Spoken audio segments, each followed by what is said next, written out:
네, 뒤쪽 학생만 올라갔어요.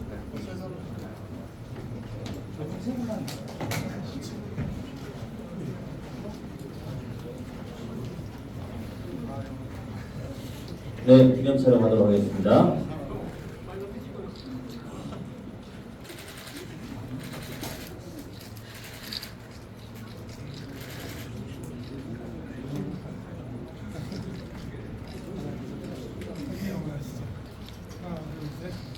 네, 파이팅! 네. 좋습니다. 박수도 한번 쳐주세요. 네, 다시 한번 주시고요. 강력한 의지가 느껴집니다. 네. 아주 좋은 의견들이 오갈 것으로 예상을 하고 있습니다. 네. 감사합니다. 자, 다음은 시장님의 모두 발언이 있겠습니다. 금일 정책 토론회 주제 발표에 앞서서 진행하는 시간입니다. 이 고양팀의 시장님의 모두 발언이 있겠습니다. 여러분 큰 박수로 환영해 주십시오.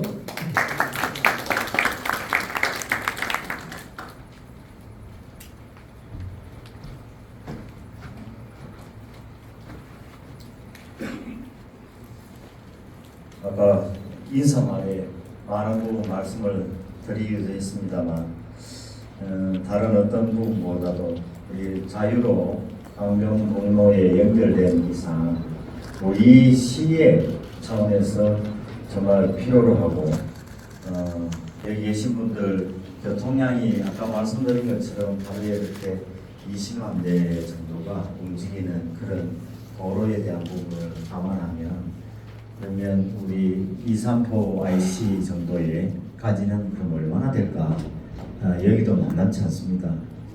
제 기억에는 한 14만, 15만 정도 될 정도로 교통량에 있어서는 엄청나다고 생각이 듭니다. 자유로의 현황에서 이 자유로는 우리 서울의 가양대교 북단에서 파주 임진강까지 연결되는 고속화 도로를 우리는 자유로라고 합니다. 1990년 여기 계신 분들 다 경험하셨겠지만 당시에 일산 신도시 발표 1998년이나 89년에 일산 신도시가 건설되는 것으로 발표가 됩니다. 근데 그 발표하는 그 이듬해 아마 기억에는 우리 그 제방으로 이용을 하고 있었던 그 바로 자유로로 옛날에 그 이전에는 제방이었죠. 거기가 제방이 무너지는 그런 일이 벌어지기도 했습니다. 경기도에서 이런 서북부 지역 개발에 대한 도로 수요에 대비하기 위해서 바로 자유로가 만들어졌었는데 이 자유로는 당초에 일산 신도시가 만들어질 때는 정말 용량에 있어서는 충분했습니다. 기억하실는지 모르겠습니다만 1992년에 우리 고양시가 인구가 26만입니다. 그 당시 군에서 시로 성격이 되었고 신도도 더 늘어난 상황이었고 이 활동하는 활동 영역이 전혀 다른 시대를 지금 살고 있습니다. 특히 그 당시에 1992년에서 53만 정도 계획되어 있는 1995년에 아마 거의 다 입주한 걸로 지금 기억납니다만 그때 당시마다 53만 정도의 인구는 자동차가 지금의 자동차 숫자에 비해서 반도 안 되었던 시절입니다. 그렇게 기억이 되시죠? 그러면 4분의 1 정도, 지금의 4분의 1 정도의 상황을 가지고 지금의 자유로를 이용을 했으니 얼마나 여유 있게 이용을 했겠습니까? 근데 지금은 그렇지가 않은 거죠. 그런 걸 감안하면 지금 우리 고양시의 이 자유로는 우리가 교통의 등급으로 얘기할 때 A, B, C, D, E, F라고 우리가 얘기를 합니다. 그럼 F는 아예 저기 차가 움직이지 않는다 이렇게 생각하셔도 됩니다. E, 움직이려고 한다. D, 막힌다. C, 이제 지나가는구나 이렇게 생각할 정도의 분위기입니다. 근데 우리 고양시 안에서는요 다 이 F가 기본이고 D 등급이 거의 대부분입니다. 그게 지금의 상황은 얼마나 심각한가를 느끼게 하는 부분입니다. 그래서 이후 우리가 지속적으로 수도권 서북부 개발에 따라서 최초로는 우리 자유로가 4차선 정도 이루어졌다가 현재는 확장을 다 해서 10차선으로 확장이 됐습니다. 지금은 1996년에는 지방도에서 국도로 승격되었습니다. 자유로 아까 교통량이 20만 대 말씀드린 것처럼 1교통량이 20만 대입니다. 국내에서는 교통량이 가장 많은 도로입니다. 그리고 우리 시민들은 매일 출퇴근 때 지정체를 통해서 고통을 받고 있습니다. 우리 지하철 이용하는 분들은 정말 고통을 많이 안으면 지옥질이 나죠. 이거는 도로는 뭐가 돼야 됩니까? 도로는 지옥철이 아니라 지옥도라고 해야 됩니까? 어쨌든 그런 정체의 심각성을 갖고 있는 지역이고, 지난 2월에 우리 고양과 양재 지하고속도로 조성 사업이 민자 적격성 심사를 통과했습니다. 물론 서울시에서는 강변북로 지하화를 추진하고 있었고, 그리고 이에 맞춰 우리 시도 자유로 확장 방안을 검토해야 할 사항이 됩니다. 기왕할 것 같으면 민자 적격성 심사가 현천 제2시까지 왔으니 이걸 자연스럽게 우리 2, 3부 IC까지도 확대해버리면 아주 순식간에 잘 정리되리라고 생각합니다. 이 부분을 만들기 위해서 오늘의 이런 분위기, 이런 토론에 시민들의 열망을 같이 고민하는 시간이 될 수 있다는 생각이 듭니다. 우리 시 일산 신도시 입주와 함께 자유로가 개통되면서 우리 군에서 시로도 만들어졌고, 그 지난해에는 특례시가 되었습니다. 아시겠지만은 전국에 특례시 4지역이 있습니다. 저기 경남에 창원이 하나 있고요. 경기도에 3개가 있는데 3개 전부 다 100만 이상이 되는 대도시입니다. 수원시, 용인시, 우리 고양시입니다. 인구로 보면 수원시가 119만 정도 되고 우리 고양시가 107만 7천 정도 되고요.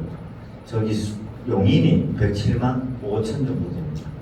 물론 창원은 103만 정도 점점점 줄어들고 있기 때문에 앞으로 제가 생각하기에는 한 3년에서 4년 정도 기간에 100만 이하로 떨어지지 않을까.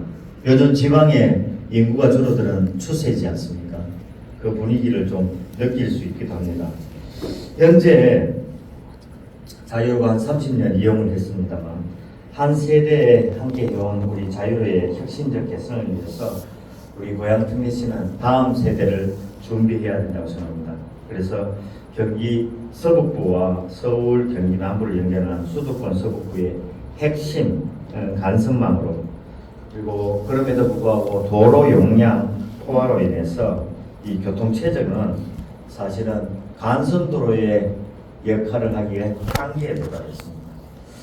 제가 아까 말씀드린 것처럼 장항 우리 공공택지에 해당되는 우리 행복주택지역, 이 공공주택지구나 그다음에 창릉 신도시 이렇게 되고 대규모 우리 주택건설 사업으로 인해서 자유로에 대한 근본적인 대책을 없으면 아마 우리가 인구가 적어도 125만에서 130만까지 가는 지금 분위기입니다. 현재의 계획만 가지고도 경제자유구역에도 그렇게 영향을 미칠 수밖에 없는 상황을 감안하면 정말 자유로에 대한 근본적인 대책은 절실하다고 생각합니다.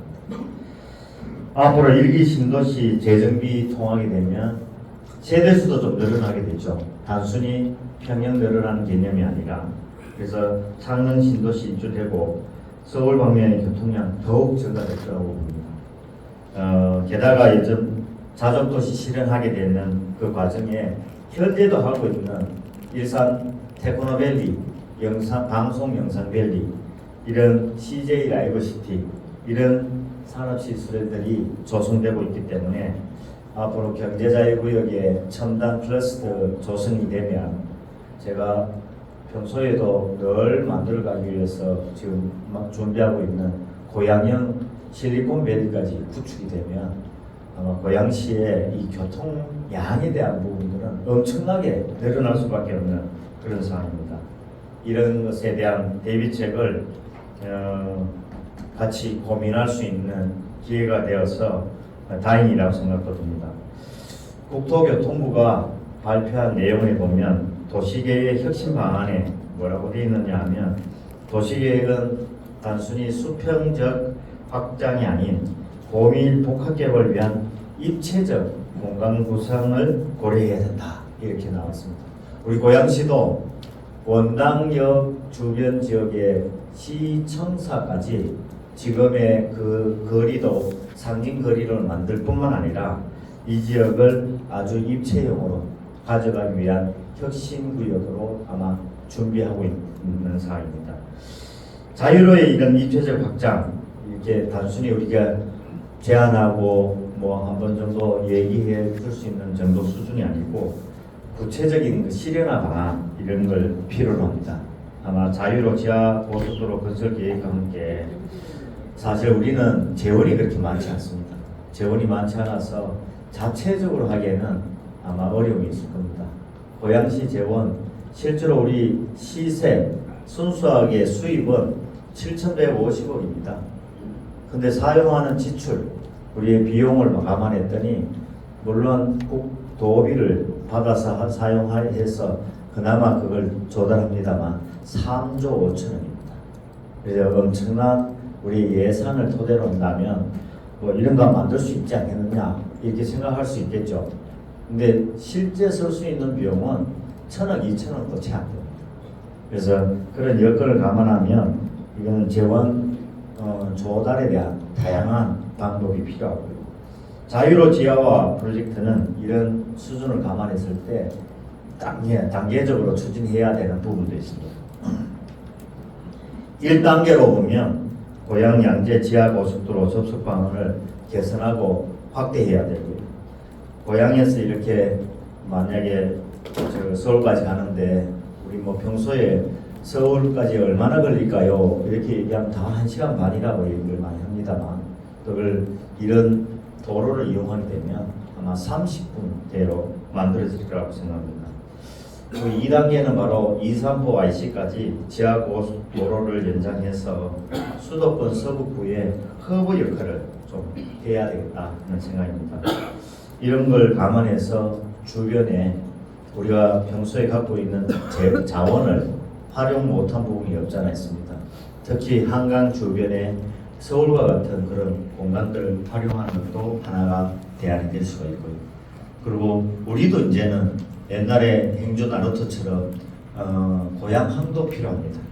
충분히 지금 여객선이 움직이고 있죠. 그런 것처럼 관광지 개발을 통해서 그리고 수변 공간을 통해서 공간에 대한 부분의 재창조가 이룩해지면 자연스럽게 이 재원 조달하고도 연계될 수 있다는 생각이 듭니다. 앞으로 이렇게 자유로 지하화 프로젝트가 진행이 되면 이제 자족도시로서의 기반도 구축할 수 있는 여건도 마련됐다라는 생각이 듭니다. 우리가 경제자유구역과 대공역 역세권 개발 그리고 JDS의 그 내용뿐만 아니라 지금 하고 있는 각종 우리 테크노밸리를 비롯한 그런 공간 개발이 세계적인 어떤 관심에 초점이 될 수 있는 여건을 마련한다는 생각도 듭니다. 그래서 자유로의 입체적 이런 개발이 그냥 단순히 도로 하나 새로 만드는 개념이 아니라 우리 고양시 차원에서는 엄청난 시너지 효과를 발휘할 수밖에 없고요. 그리고 대한민국에 있어서는 성장의 동력을 바로 우리 고양시에서 만들어낼 수 있는 여건이기도 합니다. 그렇게 해서 수도권 서북부의 중심 역할뿐만 아니라 대한민국의 산업의 중심 역할도 가질 수 있도록 그리고 더 나아가 우리 꿈꾸고 있는 글로벌 자족도시로서 경쟁력을 갖추는데 기반이 되었으면 하는 바람입니다. 오늘 이 토론회 하시는 과정에 이것이 이제는 정말 그냥 단순히 꿈이 아닌 실현되는 현실적인 내용으로 같이 고민을 해서 꼭 실현은 됐으면 하는 바람입니다. 감사합니다.